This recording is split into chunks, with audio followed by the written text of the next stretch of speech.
और सूबाई असम्बलियों ने भी हमारी कोशिश थी कि ये भी कंटिन्यूएशन हो, क्योंकि बहुत सारे और एलिमेंट भी हैं डेमोक्रेसी के और डेमोक्रेटिक डिलीवरेंस के, लेकिन कंटिन्यूएशन भी एक बड़ा फैक्टर है, तो कंटिन्यूएशन होनी चाहिए। हमने अपने तक कोशिश की कि आइन और कानून के अंदर रहते हुए वो तमाम इकदाम उठाएं कि खान साहब ये जो इनका है असेंबलियां तोड़ने का अमल, इससे ये बाज रहे या हम इनको ना तोड़ने दें।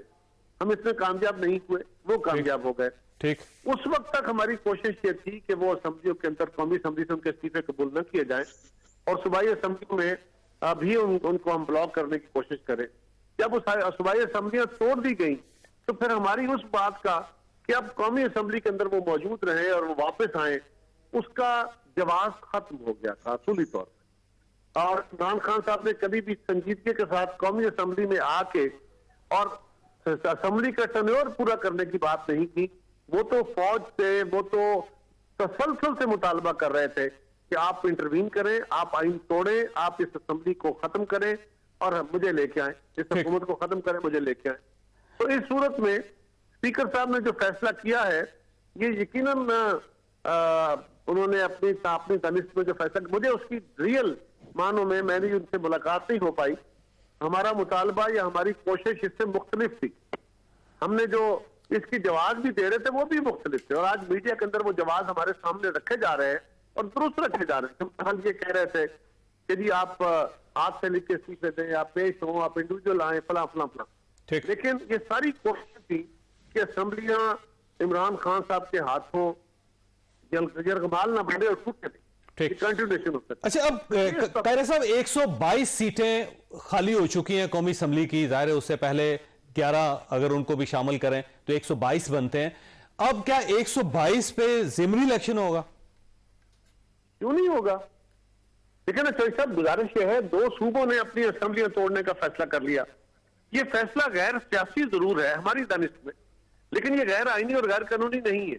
ठीक, और इसी कानून के तहत 2 असेंबलीज के अंदर लोगों का दिया हुआ मैंडेट उस हुकूमत के पास मौजूद है जो सिंध में और बलूचिस्तान में मौजूद है, और वहां के मैंडेट को वो असेंबलीज रिफ्लेक्ट कर रही है और वो कहते हैं कि हमें असेंबली नहीं तोड़नी, हमने कंटिन्यू करना है। क्यों इमरान खान की एक जमात जो 2 सूबों के अंदर थी उसके दबाव के अंदर वो असेंबलियां भी खत्म की जाए? क्यों? ये कौन सा लॉजिक है? ठीक, और जो इमरान खान साहब का 122, 130, 125 जो भी नंबर है, ये इससे भी ज्यादा होगा, लेकिन इस नंबर की, इस प्रेशर की बुनियाद पे जो बाकी लोग हैं, पीपल्स पार्टी है, मुस्लिम लीग है, JUI, बाकी जो हमारी जमातें हैं, इनको जिन लोगों ने वोट दिया हुआ वो भी पाकिस्तान के लोग हैं, उनके पास भी एक जायज मैंडेट है। उस मैंडेट का एहतराम क्यों ना किया जाए? और इमरान खान के मेंबर्स का एक मैंडेट जो है उसको, उसकी बुनियाद पर नए फैसले क्यों किए जाए? तो इसका मतलब यह हुआ कि 122 या 125 पे ज़िमनी इलेक्शन होगा और PDM उस इलेक्शन में इमरान खान साहब का मुकाबला करेगी। जी बिल्कुल, हम इलेक्शन तो चाहिए सब, ये तो आईनी तकाजा है ना, वो तो होने हैं। लेकिन अब अगर ज़िमनी इलेक्शन होंगे, फिर उसके बाद जनरल इलेक्शन होंगे और फिर यहां 2 सूबों के इलेक्शन होंगे, फिर 2 और सूबों के इलेक्शन होंगे, तो ये पूरा साल फिर इलेक्शन ईयर हो ना। फिर ये कौन कर रहा? हमारी तो कोशिश थी कि ये पूरा साल इलेक्शन ईयर ना बने, लेकिन ये इलेक्शन ईयर कौन कर रहा है? क्या पीपल्स पार्टी कर रही है? क्या PDM कर रही है? क्या ये इत्तेहादी हुकूमत कर रही है? या एक पार्टी यानी इमरान खान साहब कर रहे हैं? अब उनकी ख्वाहिश के मुताबिक अगर ये चीजें खराब करना चाहते हैं वो, तो अगर मेरा कसूर है तो मुझे कह लीजिए, यानी हुकूमत को कह लीजिए।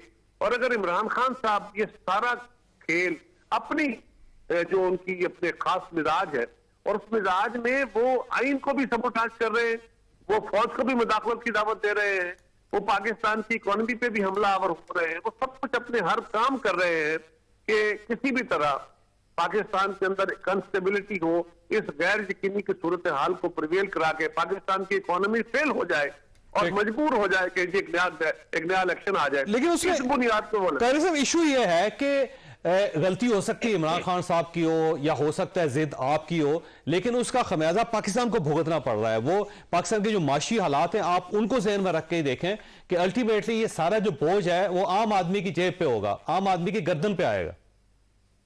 तो सब ये बात दुरुस्त है, क्योंकि ये जो जमहूरी निजाम है ना, ये जमहूरी छोड़े बादशाही निजाम भी हो, निजाम जो भी होता है ये ऊपर होने वाली तब्दीलियां जो होती हैं या मुल्क के अंदर होने वाले जो इर्ताश होते हैं, उसकी कीमत तो बहरहाल इकोनॉमी को पे करनी पड़ती है, और इकोनॉमी इस मुल्क के किसी भी मुल्क के रहने वाले लोगों के जरिए ही चल रही होती है, उन्हीं के पैसों से तश्कील पाती है। तो ये कोई अचंभे वाली बात नहीं है। लेकिन सवाल यह है कि आप इस बात को वादे करें, आप जैसे एंकर को, आप जैसे साथी को, जिससे सारी उम्र, अभी आपकी उम्र बड़ी नहीं है, मैं कहूँ बहुत बड़ी उम्र, लेकिन आपने एक तवील उम्र बहल आपने अपनी जिंदगी का बड़ा हिस्सा जो है वो इस मुल्क की तारीख को अमली तौर पे देखा हुआ है। ये फरमाइए कि अगर अपोजिशन, यानी आज की अपोजिशन, अगर उसका कसूर है इमरान खान साहब का इस सारे तासुल को, इस सारे इर्ताश को, इस सब कुछ पैदा करने का, तो उन्हें कहिए, और अगर हम कसूरवार हैं तो हमें कहिए कि हम कसूरवार हैं, हम उसको डिफेंड करें। अच्छा कह रहे साहब, मैंने ब्रेक लेनी है, लेकिन तजवीज आपके सामने रख रहा हूं कि आप कानून के अंदर तब्दीली करें कि कोई शख्स भी अगर ज़िमनी इलेक्शन पे मजबूर करता है मुल्क को, तो वो सारा खर्चा उस शख्स को अदा करना चाहिए, कौम के खजाने से वो पैसे नहीं जाने चाहिए। ये आसब नहीं है, मजबूर करने की बात तो मैं नहीं कर सकता जावेद साहब। ये सियासी जमातों का हक है मुतालबा करे, लेकिन इन्फोर्स करे, अपना मुतालबा गैर जमहूरी तरीके से पेश करे और शराइत के तौर पे पेश करें। इसके लिए कोई ना कोई रास्ता पैदा करना चाहिए, लेकिन कदरने लगाना ये जमहूरी का हिस्सा नहीं है। मैं इमरान खान के मुतालबे को गलत नहीं समझता, मैं इमरान खान की शराइत को गलत समझता हूं कि शर्तें लगा के